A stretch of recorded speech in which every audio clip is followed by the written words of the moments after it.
श्रीमद् भागवत कथा एवं श्री राम कथा की अमृत वर्षा के लिए भागवत किंकर पूज्य श्री हर्षित कृष्ण जी के YouTube चैनल को सब्सक्राइब करें। भगवान का दूसरा विवाह भगवती जाम्बवती के साथ में हुआ। गुरुदेव कृपा करके बताइए कि भगवान ने जाम्बवंत जी की बिटिया का वर्ण कैसे किया। शुकाचार्य कहते हैं, आसीत 17 जितः सूर्यो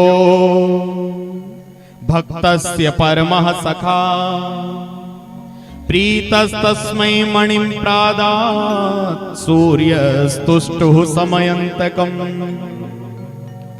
यह समयंतक मणि की कथा ध्यान से सुनिए भैया।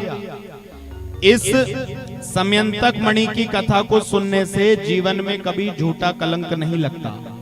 अथवा विद्वान कहते हैं कि भादों के महीने के शुक्ल पक्ष की चतुर्थी का चंद्रमा नहीं देखना चाहिए।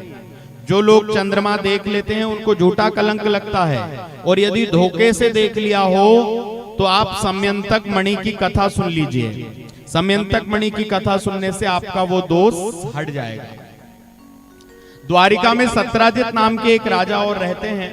इनके पास भगवान सूर्य के द्वारा दी हुई एक समयंतक नाम की मणि है, और उस मणि की यह विशेषता है कि मणि अपने अंदर से प्रतिदिन महाराज 20 तोला सोना प्रकट करती है। कितना? 20 तोला। भगवान द्वारिकाधीश ने सत्राजित को कहा कि तुम्हारे पास इतनी कीमती इतनी बढ़िया मणि है तो तुम इसका राष्ट्रीयकरण कर दो। इतना धन सबके काम आएगा, भलाई में लगेगा राष्ट्र की। सत्राजित ने कहा कि हम हमारी मणि बिल्कुल नहीं देंगे द्वारकेश। भगवान ने कहा ठीक है, तुम्हारी चीज है, हमने तो तुम्हें बताया था, मानना नहीं मानना तुम्हारी बात है। बोले हम नहीं देंगे। अब महाराज क्या हुआ कि दूसरे दिन सत्राजित के भाई प्रसेनजित इसी मणि को गले में पहन करके शिकार खेलने के लिए गए। उनकी शेर से मुठभेड़ हुई। रोज तो वो कई शेर मारते थे, लेकिन उस दिन एक अनहोनी हो गई और शेर ने हमला करके प्रसेनजित को मार दिया। उनके गले में जो मणि पड़ी हुई थी, शेर ने उस मणि को अपने पंजे में फंसा लिया और शेर के पंजे में फंसकर वो मणि वहां से चली गई। थोड़ी देर बाद सत्राजित को यह खबर मिली कि उनके भाई की मृत्यु हो गई है, वो मरे पड़े हैं। सत्राजित वहां गए तो देखा कि भाई के गले में मणि नहीं है। क्या हुआ? बोले सत्राजित के मन में ये भाव आ गया कि महाराज कल द्वारिकाधीश ने मुझसे वो मणि मांगी थी, मैंने मणि नहीं दी तो आज मेरे भाई को मार करके और मणि ले ली। भगवान के ऊपर झूठा कलंक लग गया।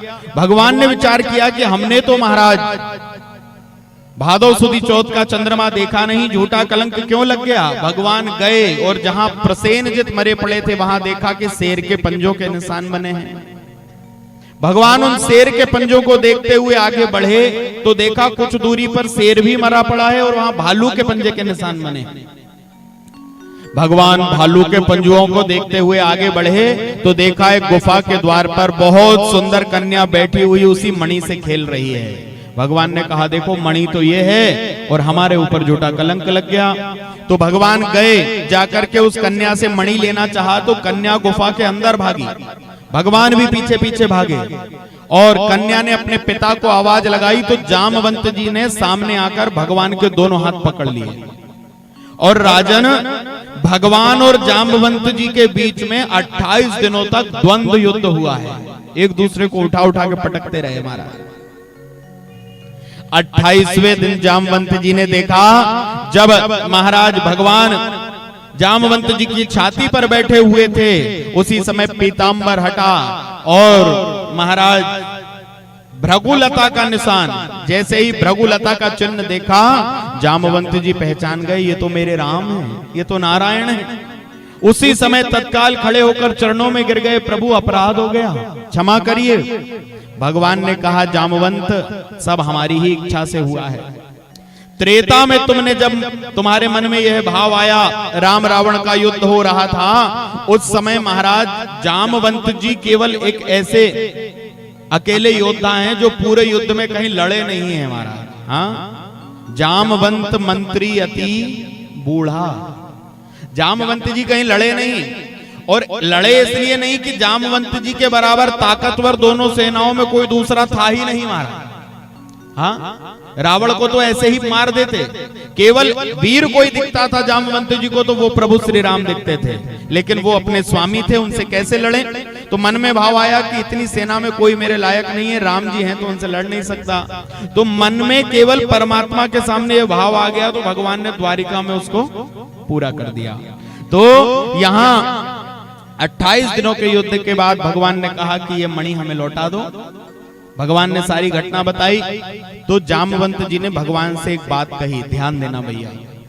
जामवंत जी कहने लगे, प्रभु ये मणि मैंने अपनी बेटी को दे दी है, दान कर दी, और शास्त्र कहता है कि दान करी हुई वस्तु को वापस नहीं लेना चाहिए। यदि धोखे से भी दान दी हुई वस्तु हो, धन रुपया हो, वस्त्र हो, अन्न हो, जो भी हो महाराज, हमारे द्वारा जो दान किया गया है, यदि वो लौट करके हमारे पास में आ जाए तो अगला जन्म गिरगिट का बनता है। बोलो नारायण भगवान की।